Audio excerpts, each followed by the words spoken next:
The Battle of Surabaya. On 10 November, Indonesians celebrate Hari Pahlawan or Heroes Day in remembrance of the Battle of Surabaya, which started on that very date in the year 1945. The bloody battle took place because Indonesians refused to surrender their weaponry to British Army. British Army at that time was part of the Allied force. The defiant Bung Tomo is the well-known revolutionary leader who played a very important role in this battle. It all started because of a misunderstanding between British troops in Jakarta and those in Surabaya under the command of Brigadier A.W.W.S. Malby. Brigadier Malby already had an agreement with Governor of East Java Mr. Surya. The agreement stated the British would not ask Indonesian troops and militia to surrender their weapons.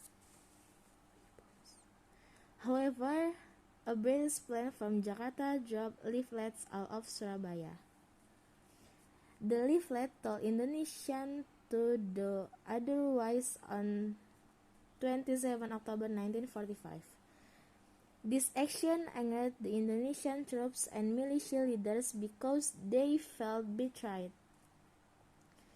On 30 October 1945, Brigadier Malby was killed as he was approaching the British troop post near Jembatan Merah or Red Bridge, Surabaya.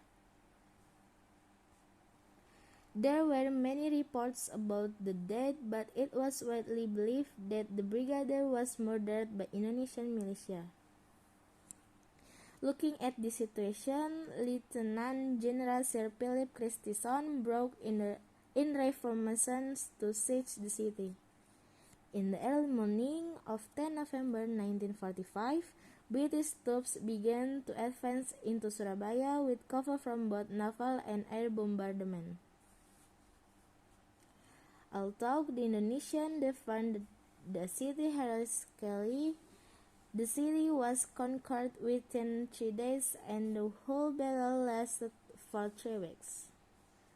In total, between 6,000 and 16,000 Indonesians died, while casualties on the British side were about 600 to 2,000. Battle of Surabaya caused Indonesians to lose weaponry, which hampered the country's independence struggle. However, the battle provoked Indonesian and international mass to rally for the country's independence, which made the battle especially important for Indonesian national revolution.